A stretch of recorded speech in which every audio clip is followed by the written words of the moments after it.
नमस्कार साथियों, मैं हूं मिंटू कुमार और आपके अपने YouTube channel true politics of Mithila में स्वागत करते हैं। बंधुओं, आज मैं आपके समक्ष बहुत ही इंटरेस्टिंग, बहुत ही लाजवाब विषय लेकर के प्रस्तुत हुआ हूं। आज का जो हमारा विषय है बजट सत्र 2020-21। आइए हम बजट सत्र 2020-21 के हर एक रोचक तथ्यों को जानने का प्रयास करेंगे। वित्त मंत्री निर्मला सीतारमण ने 2020-21 के लिए आम बजट पेश किया। करीब 3.25 घंटे तक चले अपने बजट भाषण में निर्मला ने नौकरी पेशा लोगों को कई खुशखबरी भी दी। वित्त मंत्री अपने बजट में गांव, गरीब और किसानों के लिए कई योजनाएं की भी घोषणा की है। साथ ही वित्त मंत्री ने नौकरी पेशा वालों को भी खुशखबरी दी। निर्मला ने टैक्स स्लैब बदलते हुए कई घोषणाएं भी की और कई बदलाव किए। वित्त मंत्री निर्मला सीतारमण ने सुस्ती के दौर में लोगों को उत्साहित करने के लिए टैक्स स्लैब में कई बदलाव किए। उन्होंने कहा 5 से 7.5 लाख कमाई करने वाले लोगों को अब 10% टैक्स देना होगा और 7.5 लाख से 10 लाख के बीच कमाई करने वाले लोगों को 15% टैक्स देना होगा। 10 लाख से 12.5 लाख कमाई करने वालों को अब 20% टैक्स देना होगा।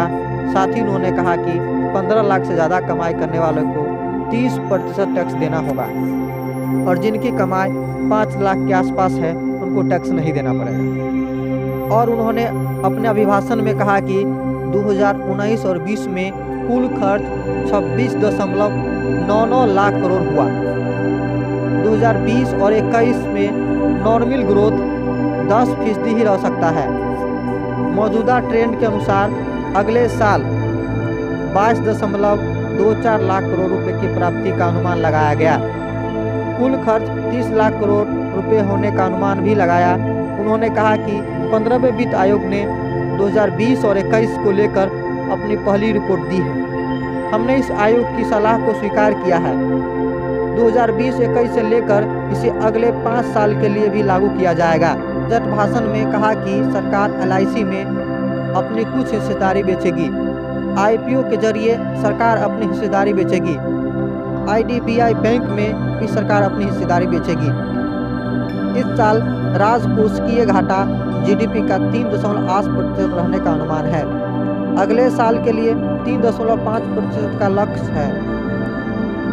उन्होंने कहा कि नौकरी करने वालों के लिए बेहतर पेंशन स्कीम लागू करने की योजना भी सरकार ने बनाई है। वित्त मंत्री ने कहा कि बैंकों में जमाकर्ताओं के पैसे पूरी तरह सुरक्षित हैं। जमाकर्ता की इंश्योरेंस राशि 1 लाख से बढ़कर 5 लाख रुपए किए जाने का प्रस्ताव भारत सरकार ने पेश किया है। यानी बैंक डूबा तो 5 लाख तक के डिपॉजिट वापस मिलेंगे। 10 राष्ट्रीय बैंकों को 4 बैंकों में बदल रहे हैं। इसे प्रतिस्पर्धी बनाने की कोशिश होगी। ये शेयर बाजार से अतिरिक्त पूंजी जुटा सकेगी। उन्होंने कहा कि 30,757 करोड़ रुपए जम्मू कश्मीर के लिए प्रस्तावित किया गया है। लद्दाख के लिए 5,958 करोड़ रुपए से ज़्यादा का आवंटन किया गया। G20 का आयोजन 2020 में भारत की मेजबानी में होगा। इस दौरान भारत वैश्विक आर्थिक एजेंडा पर अपनी बात रखेगा। इसके लिए 100 करोड़ रुपए का आवंटन किया जा रहा है। एक राष्ट्रीय रिक्वायरमेंट एजेंसी बनाई जाएगी ताकि नॉन गजेटेड पोस्ट के लिए ऑनलाइन एक कॉमन रिक्वायरमेंट टेस्ट लिया जा सके और हर जिले में इसकी स्थापना की जाएगी।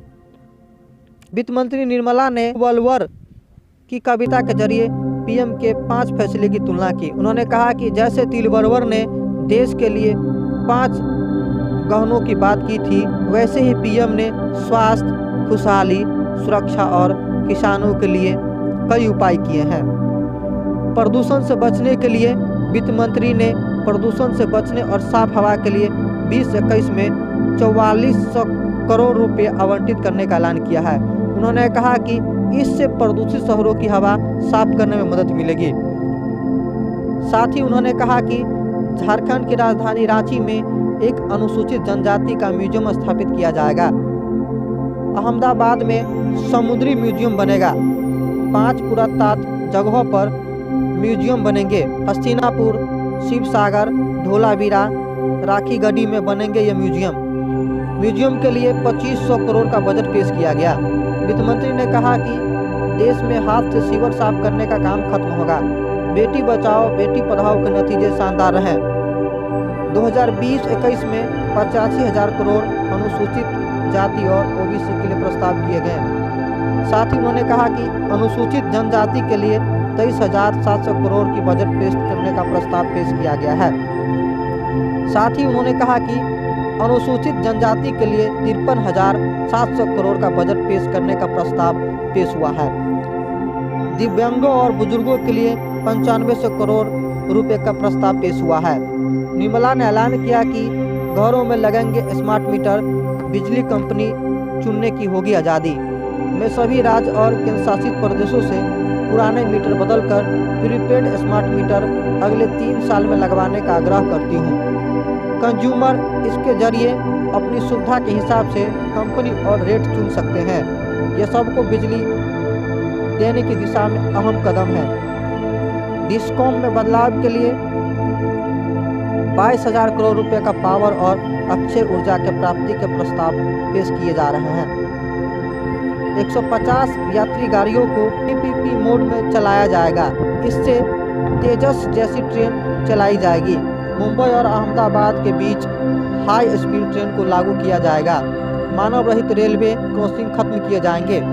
150 स्टेशनों पर वाईफाई शुरू किए गए हैं। साथ ही उन्होंने कहा कि रेलवे की खाली जमीन पर सौर ऊर्जा केंद्र बनेगा। तेजस जैसी कई ट्रेनों के जरिए पर्यटन स्थल को जोड़ा जाएगा। और वित्त मंत्री निर्मला सीतारमण ने कहा कि पीएम कह चुके हैं कि इंफ्रास्ट्रक्चर पर अगले 5 साल में 100 करोड़ रुपए का निवेश होगा। हाउसिंग, स्वच्छ पानी, हेल्थ केयर, शिक्षण संस्थान, railway station, airport, warehousing, सिंचाई जैसे कई क्षेत्रों में निवेश होगा। भारत में घरेलू निर्माण को आगे बढ़ाने की जरूरत है। घरेलू मैन्युफैक्चरिंग बढ़ाने के लिए प्रयास किए जा रहे हैं। मोबाइल और इलेक्ट्रॉनिक उपकरण के लिए विशेष सहायता दी जाएगी। 5 नई स्मार्ट सिटी का निर्माण किया जाएगा। इसे सार्वजनिक और निजी क्षेत्र मिलकर बनाएंगे। 99,300 करोड़ रुपए शिक्षा क्षेत्र को देने का प्रस्ताव पेश किया गया है। ताकि 3,000 करोड़ रुपए कौशल विकास के लिए दिए गए हैं। 2030 तक कामकाजी उम्र के हिसाब से भारत सबसे बड़ा देश होगा। नई शिक्षा नीति की घोषणा जल्द होगी। साथ ही उन्होंने कहा कि 150 उच्च शिक्षण संस्थान मार्च 2021 तक शुरू हो जाएंगे। इसमें स्किल्ड प्रशिक्षण दिया जाएगा। गरीब छात्रों के लिए डिग्री स्तर का ऑनलाइन एजुकेशन प्रोग्राम शुरू किया जाएगा, जो शीर्ष 100 में शामिल है। इन्हीं रोचक तथ्यों के साथ आज का ये हमारा एपिसोड खत्म होता है। धन्यवाद। अगर दोस्तों आप मेरे चैनल पर पहली बार हैं तो प्लीज़ मेरे चैनल को लाइक करें, सब्सक्राइब करें, साथ ही बेल आइकन को दबाना नहीं भूलें। धन्यवाद।